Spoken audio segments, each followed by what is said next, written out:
Good morning बच्चों। पिछले video में हमने वर्ग समीकरण का क्या अर्थ होता है वो देखा था। वर्ग समीकरण का जो मानक रूप है, सर्वसामान्य रूप है, हमने उसे सीखा था। आज हम वर्ग समीकरण के हल देखने वाले हैं। रूट्स ऑफ क्वाड्रेटिक इक्वेशन, वर्ग समीकरण को किस प्रकार से हल किया जाता है वो आज हम देखेंगे, और उसका मान जो है या उसका मूल जो है वो किस प्रकार से होता है या किस प्रकार से निश्चित किया जाता है उसे हम देखेंगे। यहाँ मैंने एक वर्ग समीकरण लिखा है, x वर्ग जमा 5x माइनस 6। इसे वर्ग समीकरण क्यों कहना है, या इसे बहुपद लिखा हुआ है। अब समीकरण और बहुपद का अर्थ क्या है ये मैंने आपको पिछले वीडियो में बताया था। यदि ये जो लिखा हुआ है ये बहुपद है, परंतु अगर मैंने इसके सामने बराबर का चिन्ह डाल दिया तो ये बन जाएगा समीकरण। इस बहुपद के आगे यदि मैंने बराबर का चिन्ह डाला तो ये क्या बन जाएगा, समीकरण बन जाएगा। तो ये जो बहुपद आपको दिया हुआ है x वर्ग जमा 5x माइनस 6, इस बहुपद में हमने x का मूल्य भरना है -6 और x का दूसरा मूल्य भरना है 2। तो ये दो मूल्य आपको दिए हुए हैं, इन दोनों मूल्यों को आपने इस बहुपद में भरना है और आपने ये बताना है कि क्या ये दोनों भी मूल्य या दोनों भी मूल x के जो ये दोनों मूल हमने यहाँ पे लिखे हुए हैं, ये मूल इस बहुपद का हल है या नहीं। बहुपद का हल है या नहीं ये हम कैसे तय करेंगे, जब इस बहुपद में आप इस मूल्य को भरोगे और यदि इस बहुपद का उत्तर आ गया 0 अगर उत्तर आया तो आपका भरा आपने जो मूल्य लिया है वो मूल्य सही है ऐसा कहना होगा। यदि उत्तर 0 नहीं आया तो वो मूल्य उस समीकरण का मूल नहीं होगा। उदाहरण के तौर पर देखिए, हमने यहाँ पर दिए गए समीकरण में x बराबर -6 यह मूल्य हम भरेंगे। सबसे पहले मैंने समीकरण लिखा, जहाँ जहाँ x लिखा हुआ है वहाँ वहाँ मैं -6 लिखूंगी, जहाँ जहाँ x लिखा है वहाँ वहाँ मैं -6 लिखूंगी। इसलिए मैंने इस बहुपद में ये x बराबर -6 यह मूल्य भरा। तो यहाँ पर क्या आ गया, -6 का वर्ग जमा 5 गुना -6 -6। ये -6 जो है वो बहुपद का हिस्सा है। -6 का वर्ग आया 36, 6 6 36, माइनस माइनस प्लस, इसलिए उत्तर आया 36, plus minus minus plus minus minus, ये जो हम अभी कर रहे हैं प्लस माइनस माइनस, ये जो वास्तविक संख्याओं का जो एडिशन और सब्ट्रैक्शन है, घटाना और जमा करना है, ये हमने 7वीं कक्षा में पढ़ा हुआ है। यदि आपको याद नहीं आ रहा हो तो बेझिझक होकर 7वीं कक्षा की किताब खोलिए और 7वीं और 6ठी कक्षा की किताब खोलिए और एक बार इसके जो नियम हैं उसे एक बार उसका दोहराव कर लीजिए, एक बार देख लीजिए, ताकि आपको अभी दिक्कत ना आए, आपकी गलतियां ना हो। क्योंकि अक्सर बच्चों की गलतियां यहीं पर होती है, प्लस माइनस माइनस, ये जो छोटी मोटी गलतियां है ये यहाँ पर बच्चे कर जाते हैं। तो आपकी यहाँ पर गलती ना हो इसलिए पहले से ही 6ठी और 7वीं किताब देख लीजिए गणित की, और उसमें से वास्तविक संक्रियाओं की जो संख्याओं की संक्रियाएं हैं उनका एक बार आप दोहराव कर लीजिए। प्लस माइनस माइनस 5 गुना 6 30, -6 जैसा का तैसा आ गया। 36 यहाँ पर लिखा, minus minus plus minus minus plus 30 जमा 6 36 चिन्ह बड़ी संख्या का माइनस माइनस प्लस 30 जमा 6 36 चिन्ह बड़ी संख्या का 36 माइनस 36 उत्तर आया 0। मैंने आपको पहले ही कहा था यदि x का मूल्य आप जो भी भरोगे x का वो मूल्य भरने के बाद यदि आपके बहुपद का उत्तर 0 आता है तो वह मूल्य उस समीकरण का मूल है, यानी कि उसका वो हल है। तो इस समीकरण का मूल या इस समीकरण का हल क्या है? x बराबर -6। क्यों है? क्योंकि यहाँ पर उत्तर आया है 0। अब यहाँ पर विपरीत उदाहरण देखिए, यहाँ पर हमने x बराबर 2 यह मूल्य ले लिया।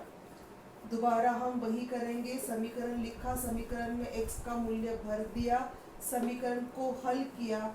यहाँ समीकरण को हल करने के बाद मेरा उत्तर कितना आया है? 8। और हमने पहले ही कहा था यदि x का मूल्य समीकरण इस बहुपद में भरने के बाद यदि मूल्य 0 नहीं आता तो वह उस समीकरण का मूल या उस समीकरण का हल नहीं होगा।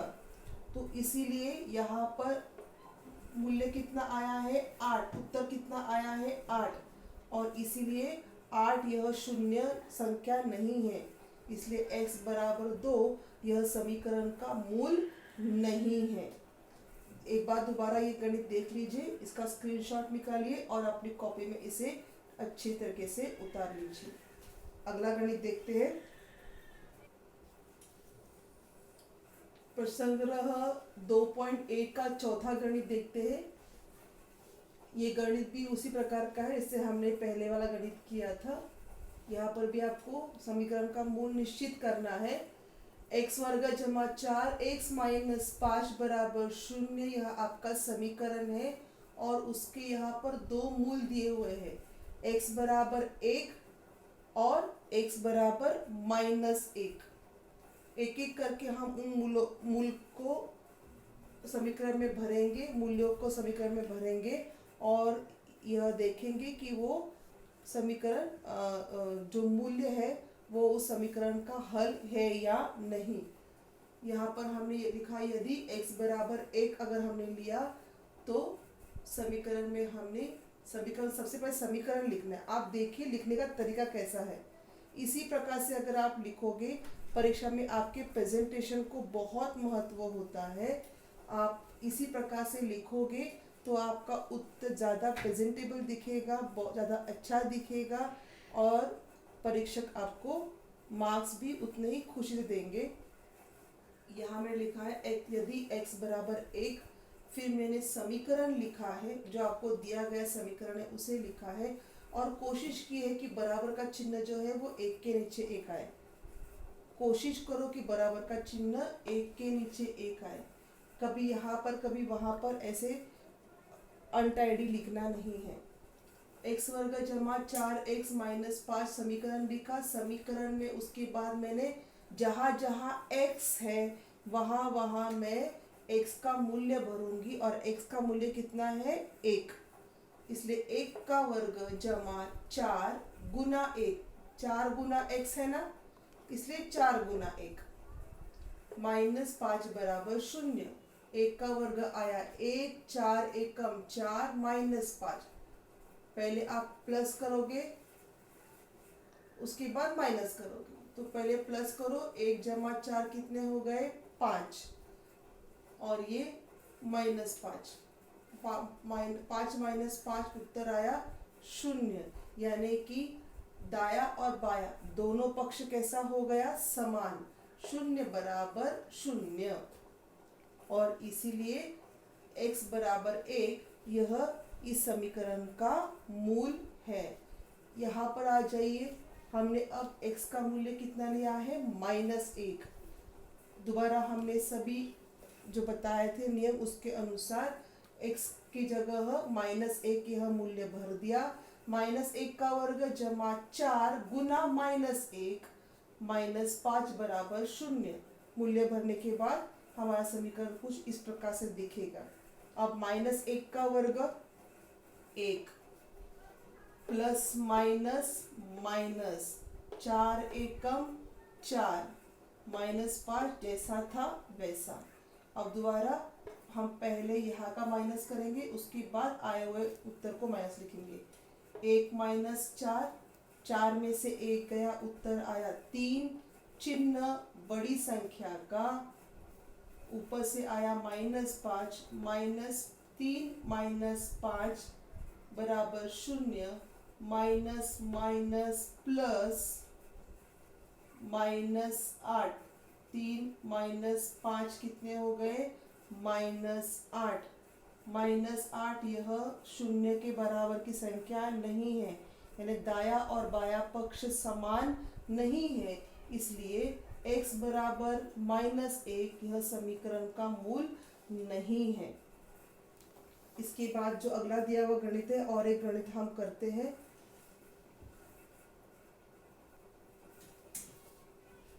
दूसरा समीकरण देखते हैं, हम लोग दूसरा गणित देखते हैं। यहाँ पर हमने समीकरण लिया है 2m का वर्ग -5m बराबर 0। यहाँ हम m का मूल्य भरेंगे 2 और 5/2। दोबारा हमने उसी पद्धति से लिखा है, लिखने की पद्धति को देख लीजिए। यदि m बराबर अगर हमने 2 लिया, m का मूल्य यदि हमने 2 लिया, तो यह हमने समीकरण लिखा, तो हमारा समीकरण इस प्रकार से बन जाएगा। 2 गुना m1 की जगह हमने क्या लिखा? 2 का वर्ग।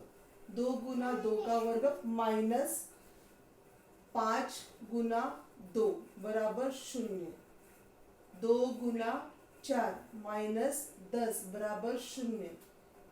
2 दूनी 4 8 माइनस 10 बराबर 0। 10 में से 8 गए, उत्तर आया 2 -2।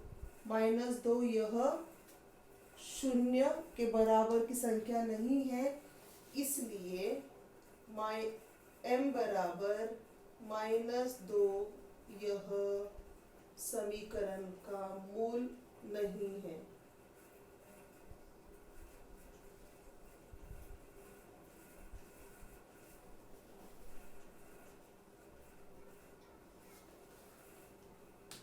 उसी प्रकार से अगर हमने इसी समीकरण में यदि m बराबर 5/2 यह अगर मूल्य भर दिया, तो यह हमारा समीकरण है, और समीकरण में हमने 5/2 यह मूल्य भर दिया। जहाँ जहाँ m वर्ग है या m है, वहाँ वहाँ हम 5/2 यह मूल्य भरेंगे। 2 गुना 5/2 का वर्ग माइनस 5 गुना 5/2 बराबर 0। अब यहाँ देखिए, यहाँ पर 5 का वर्ग कितना आता है? 5 का वर्ग कितना आता है? 25। और 2 का वर्ग कितना आता है? 4। 5 का वर्ग कितना आया? 25। 2 का वर्ग कितना आया? 4। 2 गुना 25/4। 2 एकम 2, 2 दूनी 4, इसलिए 25/2 माइनस 25/2 बराबर 0। 25/2 से 25/2 चले गए, उत्तर कितना आया? 0। 0 बराबर 0, इसलिए m बराबर 5/2 यह समीकरण का मूल है।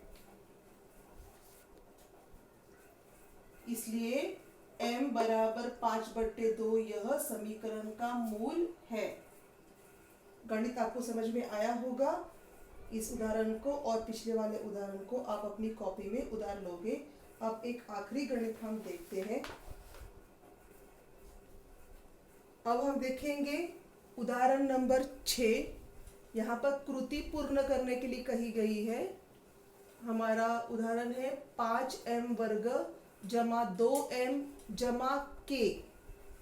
यहाँ पर अचरांक का जो मूल्य है वो k लिखा हुआ है, बराबर 0।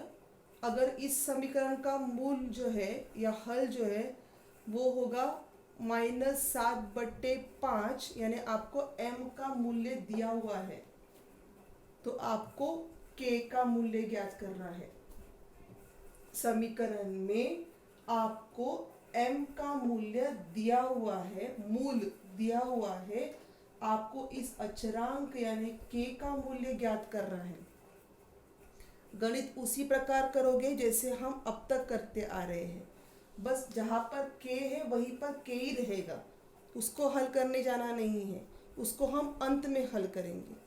k देखकर डर मत जाओ, ये कुछ अलग गणित नहीं है, वही है जो हम अब तक करते आ रहे हैं। 5m का वर्ग जमा 2m जमा k बराबर 0। समीकरण को जैसा था वैसे पहले लिख लो, फिर उसका मूल लिखो। m बराबर -7/5, यह आपको दी गई बात है, यह आपको दिया हुआ है मूल ऑलरेडी। अब इस मूल को यहाँ पर समीकरण में भर दो, यानी आप क्या करोगे, जहाँ जहाँ m है वहाँ वहाँ -7/5 यह उत्तर लिखोगे या यह मूल्य लिखोगे। 5 गुना -7/5 का वर्ग, वर्ग क्यों लिखना है, क्योंकि यहाँ पर वर्ग लिखा हुआ है इसलिए।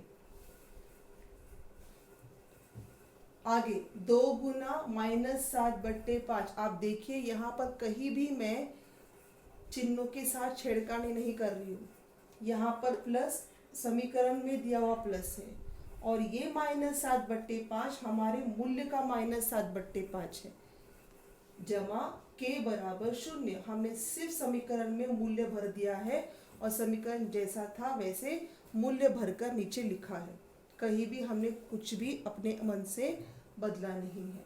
अब यहाँ पर वर्ग लिखा हुआ है इसलिए इसका वर्ग करो। -7 का वर्ग आता है 49 और -5 का उत्तर आता है 25। 5 का वर्ग आता है 25 जमा 7 दूनी 14, चिन्ह आएगा माइनस का और 5 का 5। इस दो को इस ये जो -7/5 है, यहाँ पर हम 5 को 2 से गुना मत करना, गलत हो जाएगा, क्योंकि वो 2 हर अंश के स्थान पर है, हर में नहीं है।